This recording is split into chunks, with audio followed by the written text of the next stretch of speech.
So first of all, Mark Reckless, how angry are the backbenchers? Are they angry enough and numerous enough to derail the proposal altogether?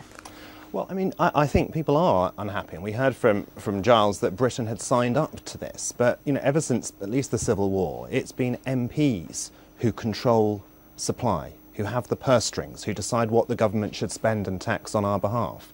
And today, for the first time, we are actually going to get our say if we support this mechanism, if we support these bailouts that are already taking £12.5 billion, £500 per household, and twice as much as the whole of the domestic savings which we made last year. So, in your opinion, is our Chancellor being lily-livered about this? Well, I think certainly the Treasury has been sort of lily-livered. Essentially, the EU, they have put in place this EU-wide mechanism, yet they've agreed a no bailout clause. It's meant only to be for natural disasters, yet they're using us using that to tie us in to the euro, where we're seeing sort of, you know, Spain, Italy, we're seeing the whole thing in this dreadful situation. All we can do is vote today to at least protect ourselves, possibly Ireland. We can't save the euro. That's the issue they've got. We warned them not to do it. They went into it. Anyhow, but today at least we have a chance to extract ourselves from these bailouts. OK, lily-livered and with their fingers in their ears, Matthew Hancock. Well, I think that what all the Conservative benches would agree on is that we shouldn't be further bailing out, Britain shouldn't be further bailing out the Eurozone countries. There was a special case in the case of Ireland because we've got very close ties with Ireland. But the country has been was signed up by Alistair Darling to this mechanism. George Osborne said at the time that he didn't think he should have signed up, but he did. And so now it's under majority voting in the EU, so there's no veto.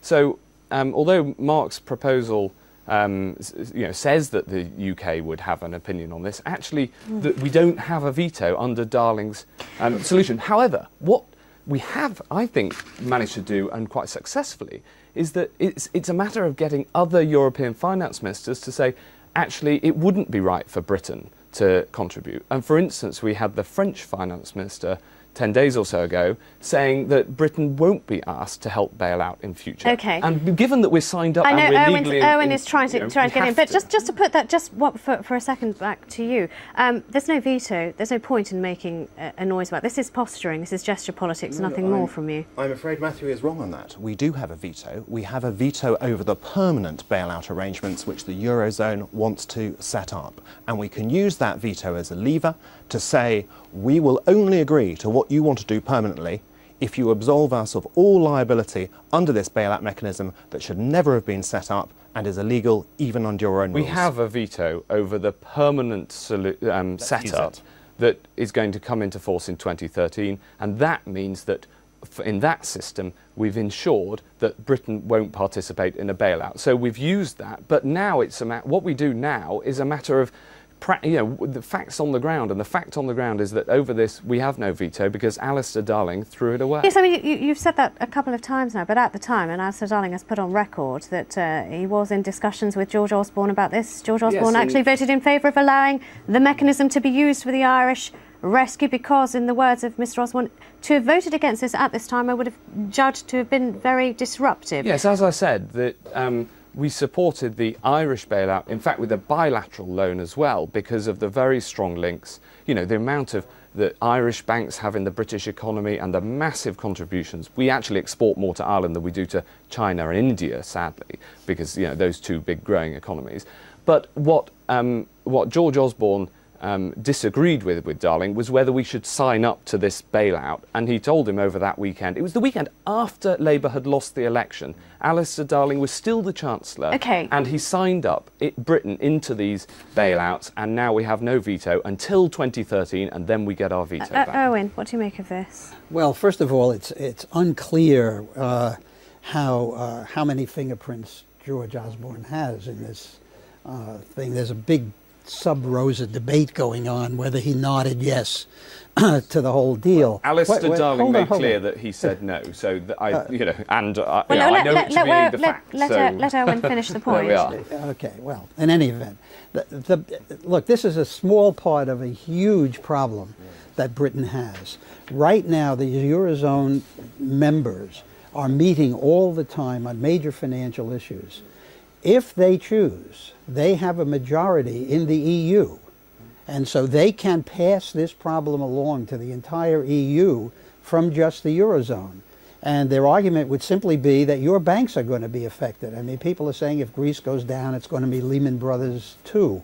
I don't know if that's true, but the fact is you guys are implicated in this as long as you are members of the EU, period. And so you might as well start figuring out what defense mechanisms you can put in place. So Mark Reckless is nodding there. I mean, that essentially is what all of this kicking off is about, isn't it? It's about something as very basic as the EU as an entity itself. I mean, I think it does come to that. And I think what the question now is do we want to remain part of the EU, or will we again be an independent country? And we should put that to the people in a referendum. And I've been backing an organisation called the People's Pledge. I would encourage everyone to do so, but only to support candidates who will give the people the referendum they deserve on whether we should stay in the EU or be independent again. Is this a situation where the backbenchers are well, they're kicking back at a time when you could really do with a bit more loyalty from them? I'm a backbencher, and I think that what the government's doing is right. And the signatories to the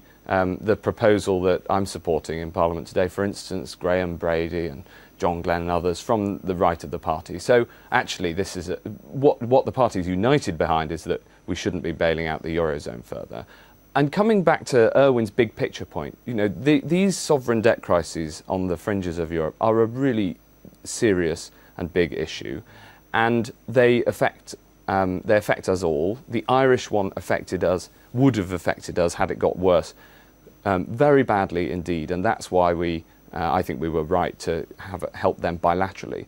But there is an institution that is set up in order to deal with these sorts of crises around the world, and it's the IMF. So I think that inside the Eurozone, you know, they can arrange things how they like. They've got one currency, so I can see why they might want internal bailouts. But outside of the Eurozone, we shouldn't be a part of that, and it's down to the IMF actually to try to come. Just on the final point, I mean, to you, Mark Reckless, so many things have to go wrong before the UK actually has to put its hand in its pocket. So, again, is this not just scaremongering? Is this not gesture politics to get the real agenda out into the open?